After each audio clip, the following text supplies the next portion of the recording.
ازيكم؟ ايه الاخبار؟ يا رب تكونوا بخير وبصحة وبسعادة. ناس كتير عايزة تنظم وقتها ومش عارفة ازاي. انا هقولك في الحلقة دي ازاي تنظم وقتك. هتعرف حاجات اول مرة تسمع عنها. احيانا بنبقى عايزين نعمل حاجات وعقلنا بيلعب علينا، يقول خليها بكرة. دايما عايز يفضل مرتاح، مش عايز يبذل اي مجهود، دايما بيقعد يأجل. ازاي تنظم وقتك؟ في طرق قديمة لتنظيم الوقت وفي طريقة جديدة لتنظيم الوقت.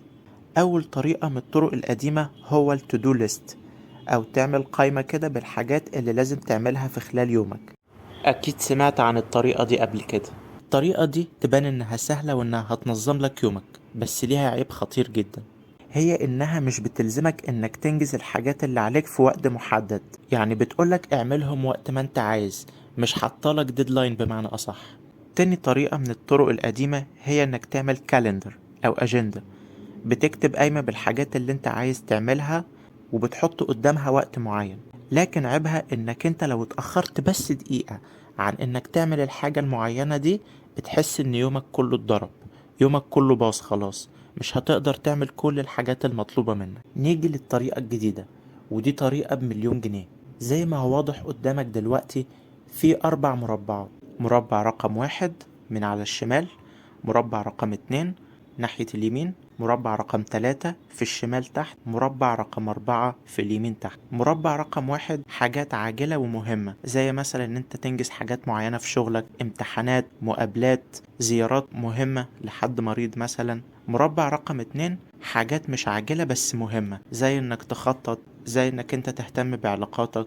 مربع 3 حاجات عاجلة بس مش مهمة، زي مثلا انك ترد على تليفونات او تبعت ايميلات معينة، انك تحضر اعياد ميلاد صحابك، تخرج مثلا مع اصحابك وتروحوا كافيهات او مطاعم او مولات. مربع رقم 4 وهو حاجات غير مهمة وغير عاجلة، يعني المربع ده ضايع خالص، زي الحاجات اللي بتقتل الوقت، زي القهوة، زي النوم لساعات طويلة، انك تقعد تلعب كتير، تتكلم في مواضيع كتير ملهاش لازمة. المفروض المربع رقم 4 ده ما يتعداش 1% من حياتك، ومربع رقم 1 ومربع رقم 3 ما يتعدوش 30%، علشان تسيب مساحة 70% لمربع رقم 2، اللي هو الحاجات المهمة والغير عاجلة. راقب نفسك بقى، انت موجود في انهي مربع في دول اغلب الوقت. لو لقيت نفسك في المربع رقم 3 ومربع رقم 4 في حياتك اغلب الوقت، اجري بسرعة على مربع رقم 2. الطريقة دي موجودة في كتاب First Things First للكاتب ستيفن كوفي.